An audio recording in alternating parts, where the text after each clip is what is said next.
to the soul. Hey.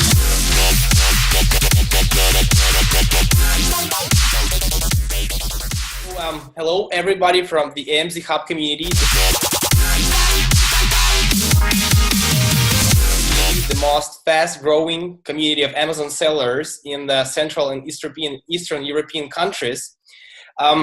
I'm so excited to have on our podcast today an invincible king, a superstar of the entire industry of Amazon sellers, James Thomson. It's nice to have you here. How's it going? Hi, Igor. Thanks for having me on today.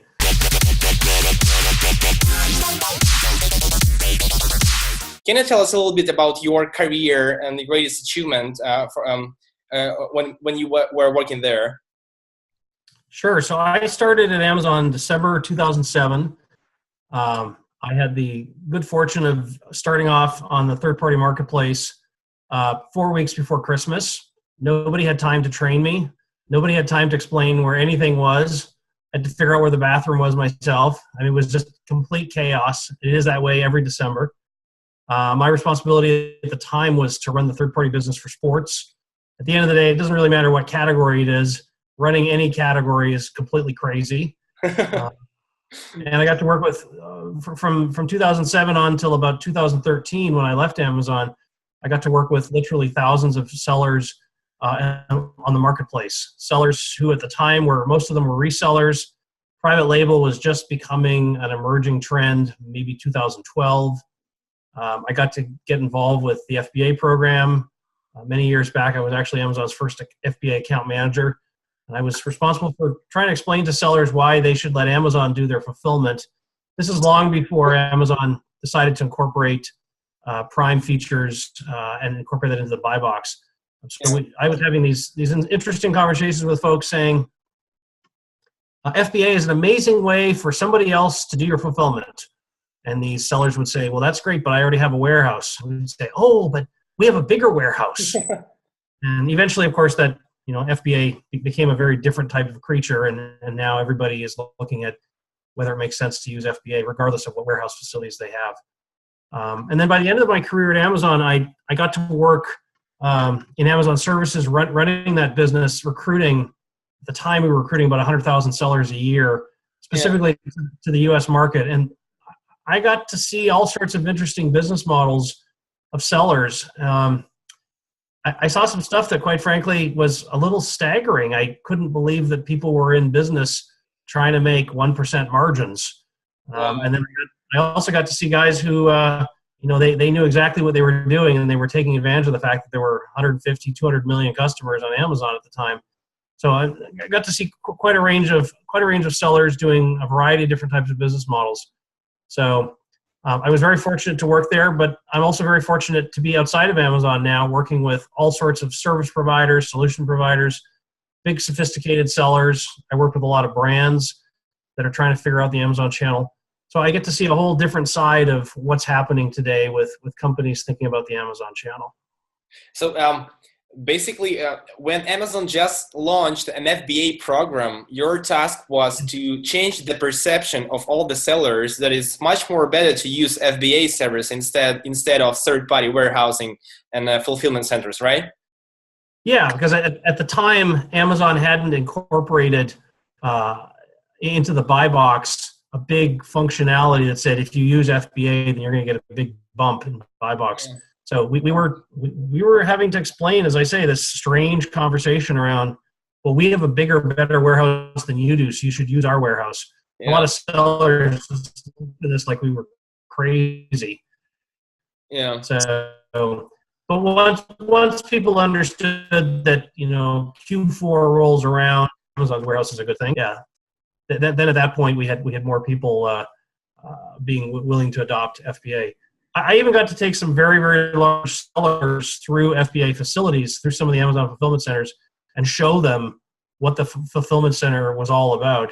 Yeah. And for a lot of these sellers that thought they knew everything about fulfillment, you spend an hour and a half in an Amazon warehouse and you realize, oh, so this is what the big boys do. Okay. So at that point, we were able to get a lot of large sellers who had been holdouts to actually start adopting FBA. Yeah. The first time when I see the Prosper show, and when I figured that there is so great event in the United States as a Prosper show for the Amazon sellers, the first thing that I thought, wow, it is so great that there is a person in all over the world that was working in the Amazon and know on all ins and outs of the business in the Amazon, right? And now you're helping the Amazon sellers to improve their performance. So yeah, I'm really curious. Did you have chance to talk to the Jeff Bezos? Like, and if yes, what was the first thing that Mr. Bezos told you? For all the things that I got to work on at Amazon, I was never in a meeting with Jeff Bezos. I was in meetings with lots of the people that reported to Jeff. But what happened is the time I was there, Kindle became a new business. And Jeff is the product manager for Kindle. So Jeff actually spends a lot of time on Kindle, a lot more time than you expect a normal CEO to do. But Jeff is definitely not a normal CEO. He's an extraordinary person. But Kindle was his baby, and so he spent a lot of time on that. So he was very, very good at delegating. I didn't get an opportunity to interact with him. But that being said, I worked with a lot of incredible people, senior people who were in a situation where they would be responsible for billions and billions of dollars of business. And in a single meeting, it was clear they understood more about every part of the business than any of the product managers that reported into them that were supposed to know about their business. Just extraordinary. So working at Amazon was a very interesting experience. It was a very good experience. It was also a very difficult experience in terms of making work-life balance work. But I'm glad I made it. I'm glad I made it through almost 6 years.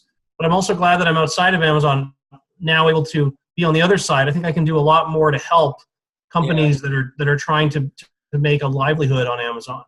Yeah. So, this is a huge trend nowadays. I mean, to start selling on Amazon, because not all of the people in our community understands that doing business is much more better than working for, from 9 to 6, in some small companies. Yeah, and this is the greatest opportunity in our countries right now to start selling on Amazon, and this is a huge trend. Yeah, so that is why we decided to enter in this niche of educational. Educational. We are a kind of startup. Yeah. So I'm also really curious. What was the strategy of the department of third-party sellers? I mean, what was the middle term strategy? Like the Amazon has launched an FBA service, right, and the private label, and what was the middle term strategy for this department, like for the 5 years forward? Yeah. Well, Amazon's actually very consistent in how they approach everything they do. And when I think about the types of roles that I got to be involved with, Amazon's all about becoming the main place that everybody goes to buy product. I could the soul